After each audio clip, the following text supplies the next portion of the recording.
Keto San Antonio, it's Anna, and we are getting ready to be welcoming a new to us member of our community, Dr. Michael Garrett. So let me give folks a moment to join us. And hey, there's Amber. Hey, Amber, thanks for joining us. And those of you who haven't met Amber yet, she is going to be leading our Keto San Antonio singles group. Hey, Sophia and Nancy, good to see you guys, and Leslie. So glad you guys are joining us. And hey, seeing more folks join us, great. Awesome. All right. Where are folks from? Hey, Vic, good to see you. Hey, thank you, Amber, for sharing. I appreciate that. And Sophia, yay, Sophia's from Austin. Hey, Michael, how's it going? Hi, Anna. I'm doing great. How are you? Awesome, awesome, doing super. Folks that are joining us, this is Dr. Michael Garrett, and he is joining us from Austin. Michael and I had the opportunity to get to meet each other last weekend at the Dairy Keto 101 Day Conference here in San Antonio. And it was just such a pleasure meeting him. And I know that one of the things that we keep asking is who are some local area doctors that are supportive of our way of living. So I had to reach out to him. So Michael, we're just tickled to death that you're joining us. And could you tell us a little bit about yourself? Sure. And excuse my camera problems. Are you able to hear me okay? Yes, you're great. Okay. Yeah, I need to get a tripod. So I'm a family doctor. I trained in Indiana and did my residency in family medicine at Ball Memorial Hospital. Finished medical school in '97 and residency in 2000. And I've been practicing here in Austin for about 8 years. I have a family practice office. I did ER for a lot of years because I just couldn't join a traditional family practice where you're trying to see 25 or 30 patients a day. So I figured out a way to do that in a way where I had more time for patients. And so I've been doing that for about 5.5 years now. Awesome. That's great. I noticed on your page that your wife works with you as well. Is that correct? She does. Well, she's phasing out of the office practice for sure. She loves ER. So I mentioned that I did ER. She loves the ER. That's exciting for her. And the office is kind of boring. I mean, she puts patients in rooms and gets their vital signs. So really, she's doing ER full time now and not in the office near as much as what she was. But she was instrumental in getting the practice started. So for the first couple of years, I couldn't have done it without her. It's nice to have somebody. It's a small business, so. Sure. Neither one of us was getting a paycheck. It was volunteer, and it's a lot easier to get your wife to volunteer than somebody else that's got an RN degree. It was really nice. Absolutely. So. Well, great. Well, great. One of the things that when I contacted you that I asked maybe for you to talk about was to share with our community little information about blood glucose and blood ketone readings, and kind of give us a little info on that, because we're getting ready to do some experimenting on ourselves with our Keto Mojos and Keto Coach meters to kind of see what our reactions are to different foods. So we'd love for you to share. Sure. So I think that's a great idea. I've been having patients eat a low carb or ketogenic way of eating for a variety of different health reasons for years. And I think it's kind of exciting time right now because more and more people are having easy access to be able to monitor some of the testing at home. I don't think it's absolutely necessary that individuals monitor their ketones to eat a low carb way and have success doing that.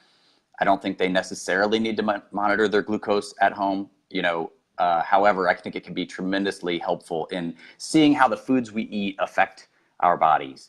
And so I think the ketone, I've got a Keto Mojo, sorry, my camera. I've got a Keto Mojo and it's kind of fun to play with, and I'll check my glucose and ketones periodically. But I think the glucose measurement can be really helpful in particular in seeing how, what happens an hour after I eat a particular meal. In fact, I watched your Facebook Live last night afterwards. I wasn't there live, but I got to see, I think it was last night, but the one with Ask Nurse Cindy, who's great, by the way. But she accidentally had, a big bolus of carbohydrates and her blood sugar shot up unexpectedly. I think she ate a cauliflower keto pizza or something like that. But that kind of thing is really helpful for people to see what's my glucose level doing, again, an hour after something. I think in particular when there are foods that are kind of sneaky, and especially these packaged things that are labeled as keto, people think, oh, that's going to be fine. It's keto. Well, see what happens if you check your blood glucose and then eat one and check it 60 or 90 minutes later and see what happens. That's the proof is in the pudding right there. What happens? Does your blood sugar go up to 180 or 200? There's a problem. Right.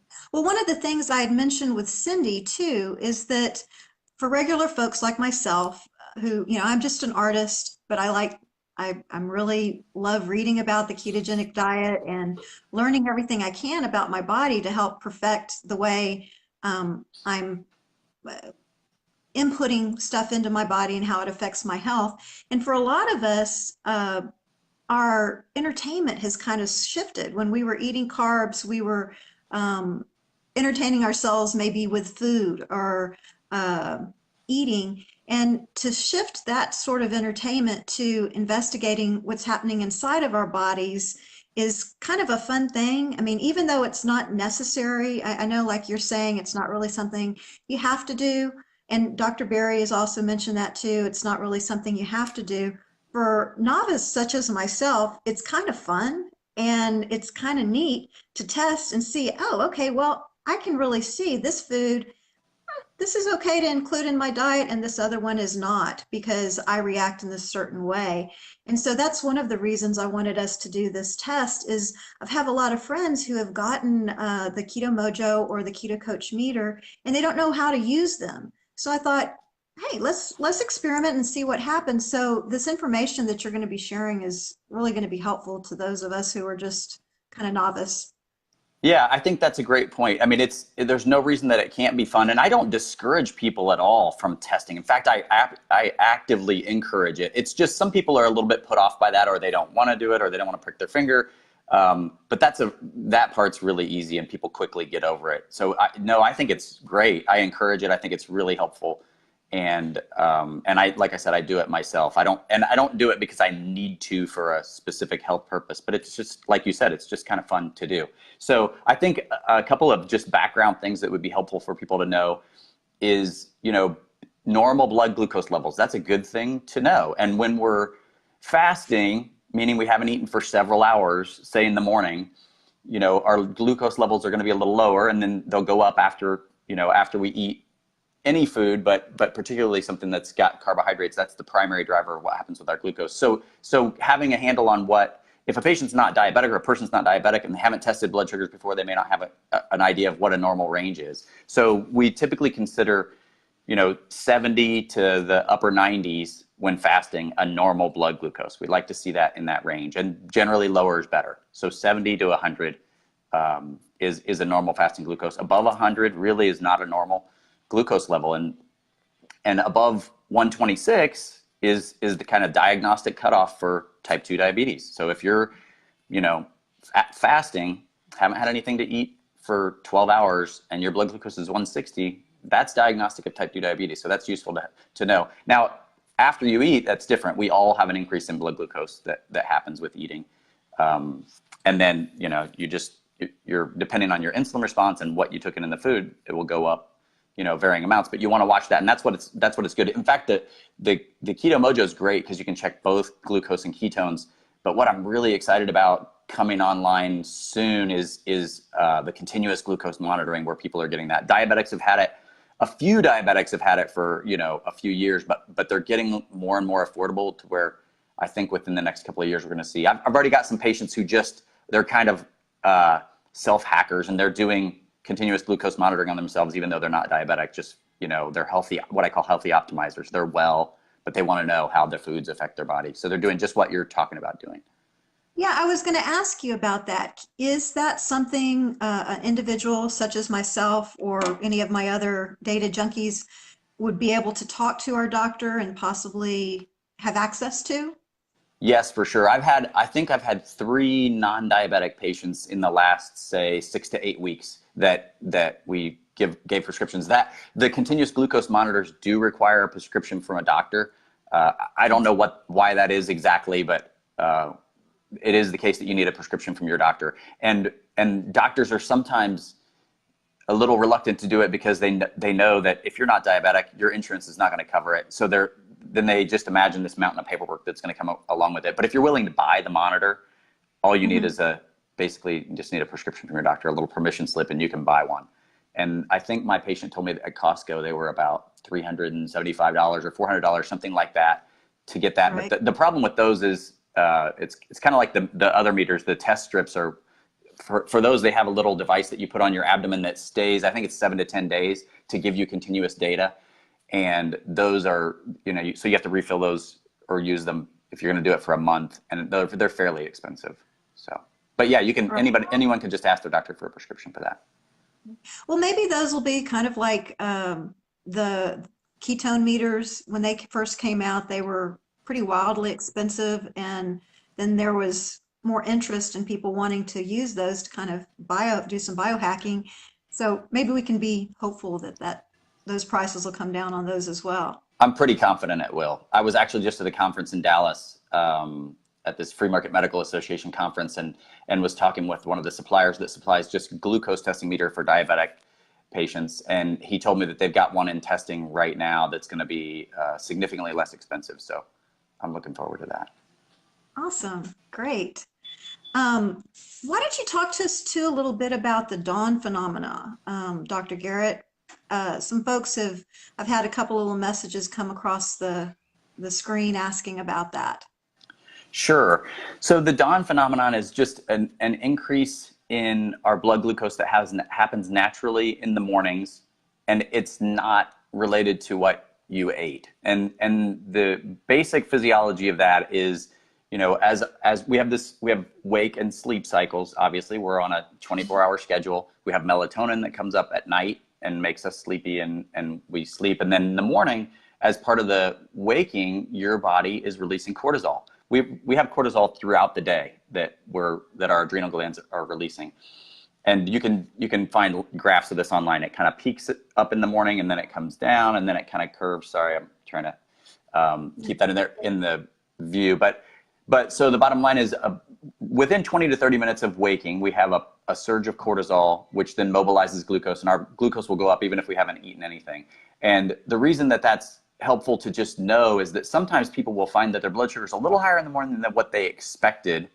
They say, why is it where it is? And it's just understanding that that's happening with your cortisol is really useful in knowing that. So it's, with a continuous glucose monitor, you can see what was it an hour ago. Now with, a home glucose testing kit, you're not checking an hour before you wake up, obviously. But with the continuous glucose monitoring, you can know what it was before, and you'll just see a little peak, just a little spike that happens in the morning from cortisol. So that's the dawn phenomenon. Yeah, for folks that want to kind of chart their blood glucose, their fasting blood glucose in the morning, how long should we wait before we test our blood glucose from waking up? Eyes open, getting going. I think an hour after you wake is fine. I don't think it's key. I mean, as long as you know when you were from waking, it's totally fine. So if a person tells me I just woke up 15 minutes earlier and here's my blood glucose and it's 94, I think, well, it's probably coming up because of the cortisol. It may have been lower than that if we, and then it'll come back down. And, it's a great question. And I don't know how long, like if you don't eat breakfast, which, a lot of people who are doing keto or low carb don't necessarily eat breakfast. Sometimes they do, sometimes they don't. Hopefully, if they do, it's a low carb, breakfast. But if you're not going to have breakfast for an hour or two, anytime in that range is fine after you wake up. So someone like myself, if I consistently test my blood glucose and my blood ketones right during that little period right after I wake up, say within the first 30 minutes, if I'm consistently doing that, would I still have a pretty consistent measurement, or would the dawn phenomena kind of mess me up? My own testing. Do I you think think that you're would? going to be okay if you do it at the same time every day. I think you're going to be fine because then you can see trends. If you make changes in what you eat, you can see trends. If you make changes in your lifestyle, otherwise, I'm getting a little bit better sleep. That's reducing my general cortisol levels. I've introduced exercise that's going to burn off some of the glucose. You know, you'll still see trends that'll be fine if you check it at a relatively consistent time. Okay, great. And then I have another question. We're getting ready to test things like sweeteners. And one of the things in the group that we talk about a lot is even keto approved sweeteners such as, well, kind of borderline, things like sucralose or ACE K. I personally have read that they can evoke an insulin dump. And if let's say we were to consume one of those sweeteners in sort of an isolated sort of test, if our blood glucose drops, could that be a hint that that may not be a good sweetener for us personally to consume? It's something I've wondered about because I know that sometimes when I've tried those, I get a tanking of my blood glucose of 20 to 30 points, which for myself, I think, well, insulin is that hormone that causes our glucose, our blood glucose to lower. So could that be a good hypothesis for us? I know we can't really test our insulin levels, our insulin responses at home, but is that, as a regular person, could we kind of guess that could be happening? Yes, and I think it's a great question, and I think that your inference there is correct. So in general, if I can just speak to the broader thing, I'm not a fan of artificial sweeteners. I don't like those. You know, I've eaten low carb, I've eaten keto. I mentioned at the talk with Dr. Barry that I've been eating carnivore for about 9 months. So I'm not having carbs. But my point with that is I've kind of been through the keto thing. I did it for 9 months before doing carnivore, and I went through all the little ways of trying to get enjoyment or make things taste good, and doing fat bombs and these different things. And so I've had those artificial sweeteners. Now I've not tested extensively myself. I just have read, there's plenty of medical literature about how those have an effect on us. They have this cephalic phase insulin response. They certainly, and there are differences. Some of them are different, and I can't recall the details, but in general, I don't really encourage those, but I do encourage, there's sometimes a transition phase, like they're helping, it's better to have those than to have sugar. But I do encourage what you're asking, which is to test it on yourself, because sometimes it goes back to the broader point of how testing is helpful. It lets us see, how does this affect me? So you may hear two different people or see people on Facebook, right? And they argue about it. And one of them says, oh, these things are fine. And the other person says, no, they're really bad for you. Well, test and find out. And if you're not eating anything else, if you have a little bit of coffee or something like that, and you have one of those in there and your blood sugar drops by 20 or 30 points, then it's boosted your insulin level. And high insulin levels are a problem. That's for sure. And then what I found personally myself with those is they would make me hungry. I would get hungry within 30 to 45 minutes.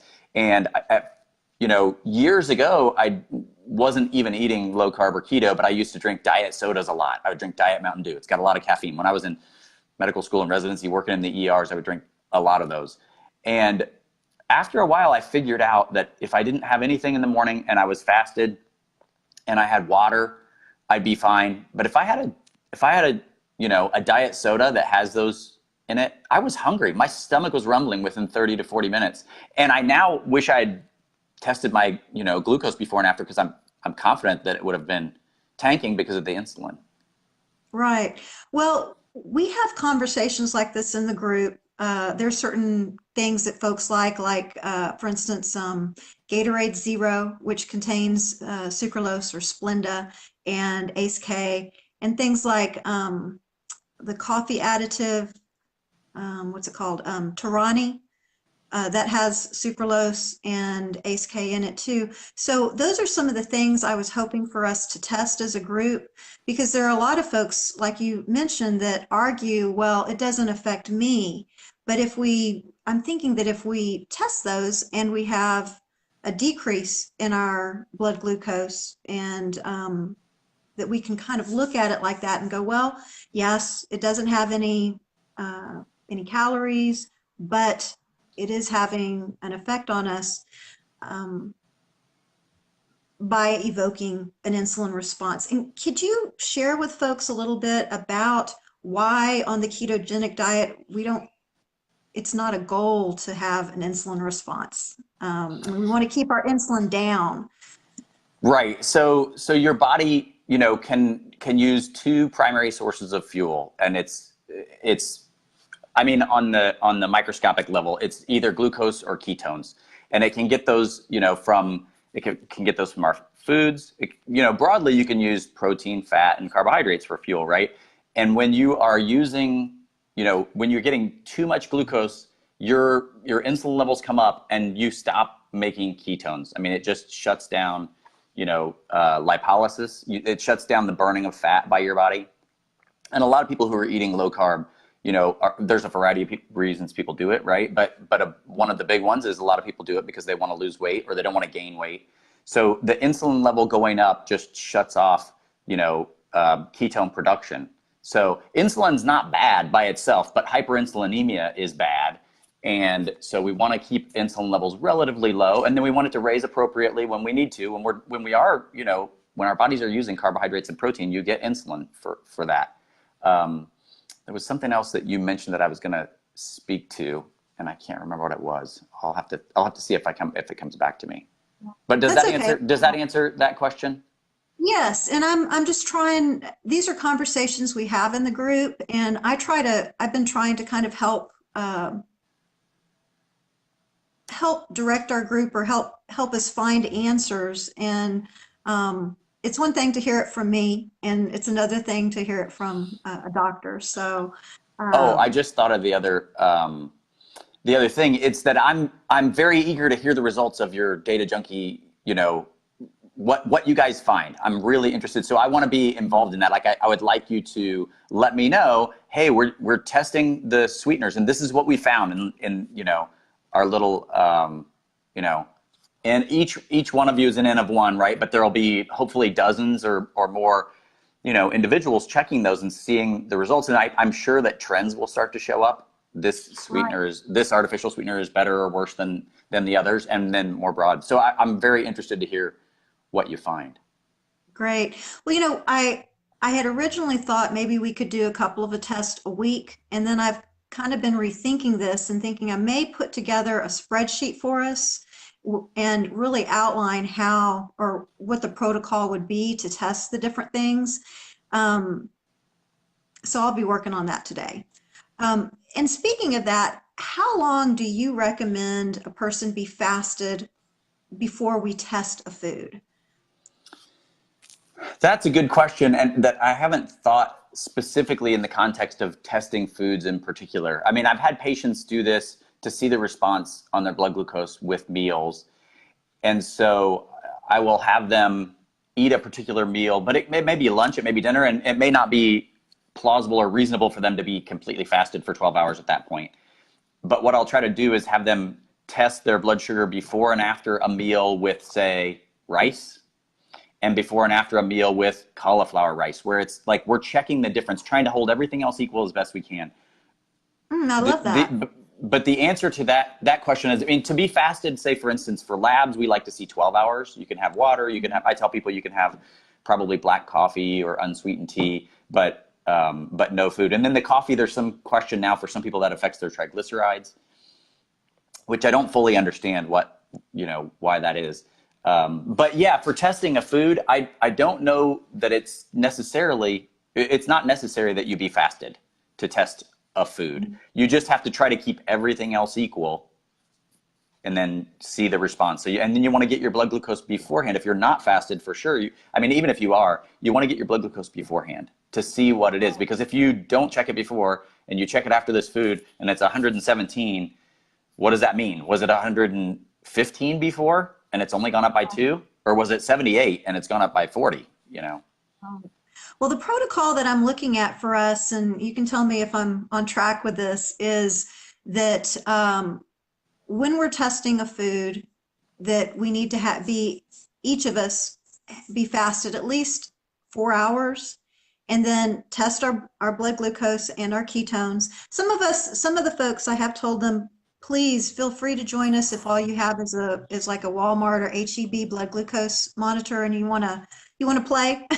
But at 4 hours, test, then eat your food, whatever it is that we're testing, and then wait 30 minutes, test again, write down those numbers, and then after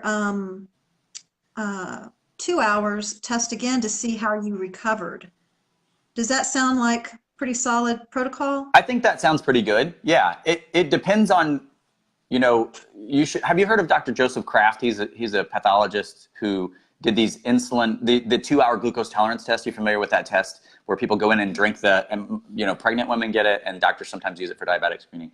I think 2 hours is a good time to test. You may miss something in people who are relatively insulin sensitive, if they have pretty good insulin sensitivity, in the 60-minute range, where there may be people who are having a significant response to the food at 60 minutes, but by 2 hours, it's back down. Now, the flip side is you can have people who have a really delayed, you know, they have to pump out a lot of insulin in response to a particular meal, and it takes 3 or 4 hours actually for it to come down. That's why I was alluding to Dr. Kraft, because I learned that from him. He did these 5-hour glucose tolerance tests, which no one wants to do because you have to sit at the lab or at the doctor's office for 5 hours. But it's really fascinating to watch what happens over that longer period of time. But for practical purposes and for testing foods like what you're talking about, I think, you know, a 2 hours is totally fine. And you might, you know, I'd be interested to see what happens at a half an hour versus 60 minutes. Pardon? Maybe it would be better, because I've You know gone what? back I can't hear you. Okay, let's try again. Can you hear me? Hello? I can now. Okay. I've been going back and forth and thinking about this, whether we should do an hour or 2 hours. Maybe it would be better just to do it at an hour to see where we are. And that also would make it a little bit more of an accessible test for folks. Do you think we would still get good readings at an hour? I think you would, yeah. I mean, and it'd be interesting for some patients if they're, I guess, or for some, I keep calling people patients. I know they're not patients, they're individuals. But if their blood glucose is significantly high at 1 hour, they might want to retest it again at 2 to see where it is. Right. So if the person's blood sugar is 160 or higher, they're going to want to check it again in an hour and see where it's at. Because, for instance, like the one that Nurse Cindy mentioned last night, where I can't remember if it was 180 or 190. It was 190. But that's pretty darn high. Like above 200 when you eat is type 2 diabetes. So I mentioned earlier, and I didn't say this for the big picture, you know, if you're not fasting and it's above 200 ever, that is diagnostic of type 2 diabetes. Like that's not just insulin resistance. That's, you know, so again, they wouldn't have to, but I personally, if I ever checked and mine was, you know, 167 an hour after a food, I'd say, gosh, I want to see what it's doing hour after any meal. I want to see what it's doing in another hour. Is it 175 now, or is it now down to 120 or 110 or, you know? Good points. Yeah. Well, this is going to be a lot of fun. It's going to be interesting to see our trends. And I'm also hoping it'll generate some good conversation about biodiversity. I know some of us might react to one food and maybe not to another. And at least we'll have a little bit more of substance to talk about when we're discussing good, better, best on what to put into our bodies. So kind of excited about that. And these are great tips. Have another question. A friend of mine asked me, I guess maybe a couple of days ago, he had gotten different readings with his ketones within a short span of time. It was a variance of a couple of points. And does it, or how can it, does it or can it affect our readings if we are squeezing on our fingers? Like, if you've pricked your finger and you're, pressing that Milking. yes, milking the finger. I read about oh, what was it called? The fluid. There's a fluid that comes with it. Does that affect The our, serum. yes, our reading? You know, I don't know. That's a great question, and I don't know. I have not seen that. I do know that if I saw two ketone readings, if you say a couple of points, not a couple of tenths of a point, like the difference between, Well, a couple you of know, tenths of a point. Yes, I yeah, a misspoke. couple of tenths of a point might be within just the margin of error of the reading of the ketone meter. So, the Diet Doctor website, they did some testing on several ketone meters when they were doing reviews, trying to recommend Yes, which it's a one would great be most study. recommended, and they saw some variation. They also compared it to serum testing through a laboratory where they had sort of independent third-party testing besides all the different meters, and the meters had some variation even within themselves. They were not perfectly consistent. So a 2/10 of a point might be related to that. But to answer your question directly, I don't know. I'm not sure about if there's some mechanism of just with pricking your finger and milking that has a significant effect. I'm not aware of it, if there Mhm. is. I just found my note. What I was reading, they said it was called the interstitial fluid. I don't know. Interstitial fluid. Interstitial. Okay, great. Yeah, that's just the That fluid between the cells in your body, but I don't know. When we're doing that, the purpose that we're doing that, you prick your finger and then you kind of milk it just to get some blood to come out of the little capillaries there. And I'm not aware of, how that would have a significant effect regarding interstitial fluid, like you're squeezing out a significant amount of interstitial fluid. I think for the purposes of what we're testing here, you're probably just pricking your finger and getting enough blood to get a test is fine. okay. Just thought I'd ask. Questions come to mind. Um, okay, I think those are all my initial questions. Peter San Antonio, do you guys have any questions of Dr. Garrett?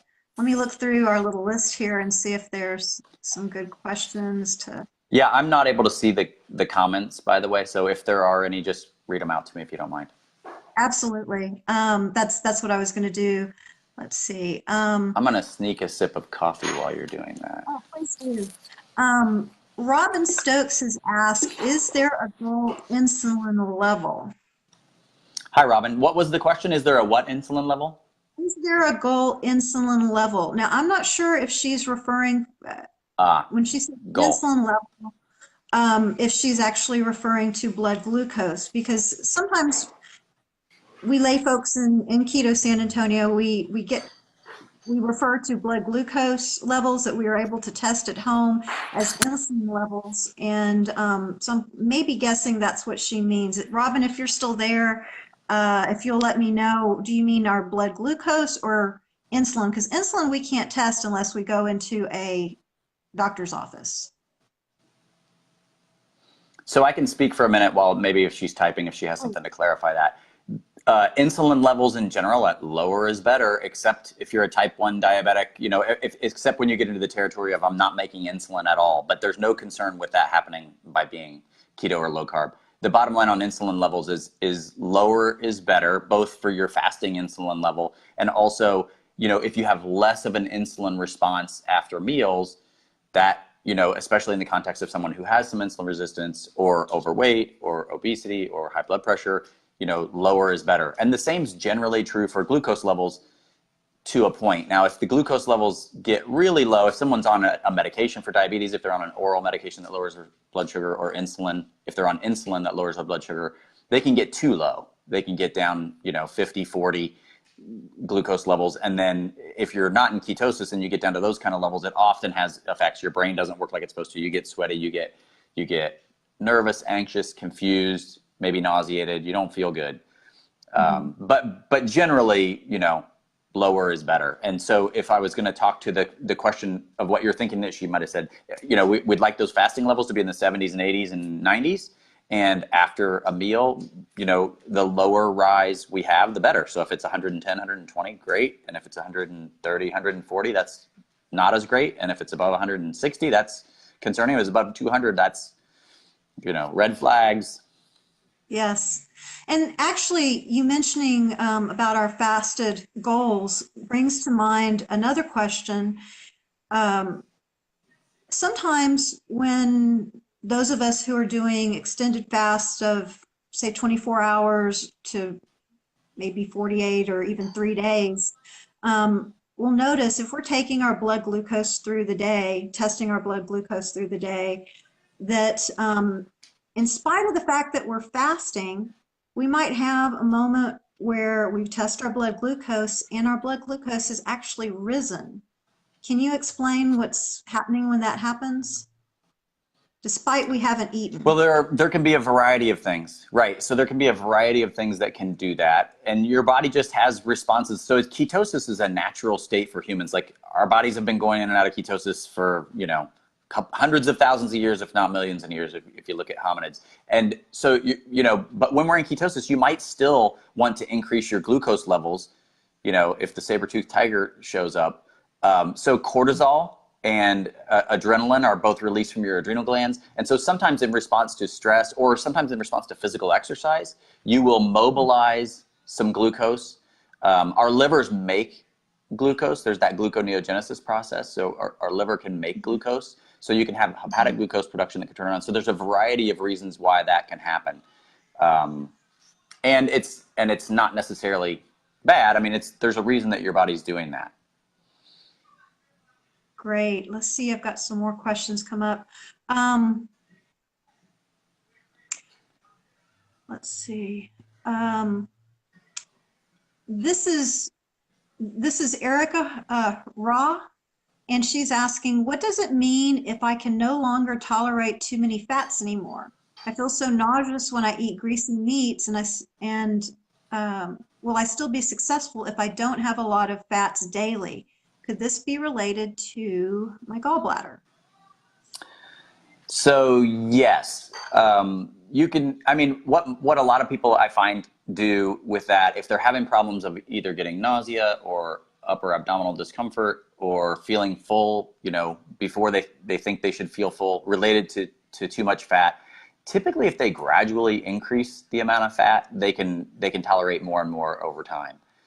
So most people can do fine with that. And certainly there's also just something that happens psychologically. Sometimes people go through phases where they just don't want as much fat. And I think, again, sometimes our body's just trying to tell us something. Maybe I need more protein, not quite as much fat, So, but yeah, you can certainly do a low carb diet. It does not have to have really high fat. I mean, there's a wide range of what people do. And unless you're trying to get a medical ketogenic diet with really high ketones, like a person with intractable epilepsy where they have seizures that are really hard to control, you don't need necessarily to have really high amounts of fat to do well. Okay, great. Sherry Richardson has another question, or has a question for us. She's asking, she says she's been on the keto diet for 11 months and she still gets leg cramps regularly. And she says nothing seems to work. Do you have any suggestions for that? Well, so the things that people and she's probably already done this. If she's been doing it for months and having leg cramps, I mean, it's drinking more water and hydrating well, and then trying electrolytes. Some people try to add, I mean, things to consider would be salt, sodium, or potassium, which is like the low salt or new salt, and magnesium. Probably the one that I've seen be most effective, just anecdotally in my practice, or patients telling me that it works for them, as a magnesium supplement at bedtime. But yeah, that's probably something. They've probably, I mean, she has likely tried some of those things, And that's probably a time to talk to your doctor about it if you're still having significant cramps despite hydrating well and trying some magnesium. Great. All right. Well, Dr. Garrett, we really do appreciate you taking time out of your Sunday to come and talk to us. And I hope that you will be willing to come and visit again. And so excited to have met you and appreciate you sharing this information with our community. Thank you. I really enjoyed it. And yeah, I'll get on with you again. It's great. Great. Thanks a lot, Dr. Garrett. You have a good one All right. and see you. You too. See you, San Francisco.